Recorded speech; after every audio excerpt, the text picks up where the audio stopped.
নমস্কার। আপনারা হয়তো অনেকেই লেপাক্ষী টেম্পলের হ্যাঙ্গিং পিলারের নাম শুনেছেন। আসুন এর ইতিহাসটা জেনে নেওয়া যাক। এটি অন্ধ্রপ্রদেশের অনন্তপুরে অবস্থিত। 16th সেঞ্চুরিতে বিজয়নগরের রাজা অচ্যুতদেব রায় তার দুই বিশ্বস্ত খাজাঞ্চি বা অ্যাকাউন্টেন্ট ভিরুপান্না এবং বীরান্না এই দুই ভাইয়ের নেতৃত্বে এই মন্দিরটি নির্মাণ করেন। এই মন্দিরের মূল যে নাট মন্দিরে 70টি পিলার আছে। তার মধ্যে উত্তর পূর্ব দিকে একটি 8 ফুট লম্বা পিলার আছে, যাকে বলা হয় হ্যাঙ্গিং পিলার। তার কারণ এই পিলারটি মাটিতে স্পর্শ করে না। এটা মাটি থেকে আধ ইঞ্চি গ্যাপ আছে, উপর থেকে নিচে মাটি থেকে স্পর্শ করছে না, তার আধ ইঞ্চি গ্যাপ আছে। হ্যাঁ, ঠিকই শুনছেন।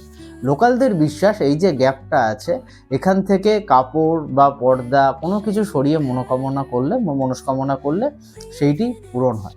এটি একটি আর্কিটেকচারাল মাস্টারপিস, তার কারণ পুরো মন্দিরের ভার কিন্তু ওই জায়গাতে নিয়ন্ত্রিত হচ্ছে। ব্রিটিশ কলোনিয়াল টাইমে একজন ব্রিটিশ ইংরেজ এর যে কি রহস্য সেটি জানার জন্যে এই পিলারটিকে ভাঙার চেষ্টা করে, শাবল বা দিয়ে এবং লোকজন দিয়ে ভাঙার চেষ্টা করে। কিন্তু যখনই তিনি এই পিলারটিকে সরানোর বা কিছু করার চেষ্টা করে, তখন পুরো মন্দিরটি নড়ে ওঠে বা ভাঙার উপক্রম হয়। তখন তিনি তার কাজটা অসম্পূর্ণ রেখেই পালিয়ে যান।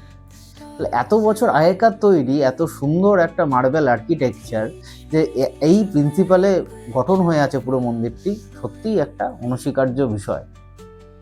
এছাড়াও লেপাক্ষী টেম্পলে অনেক মিস্ট্রি আছে, যেগুলো নিয়ে আমি একের পর এক আলোচনা করব। আপনারা সাথে থাকবেন, চ্যানেলটিকে ফলো করবেন, সাবস্ক্রাইব করবেন। Thank you.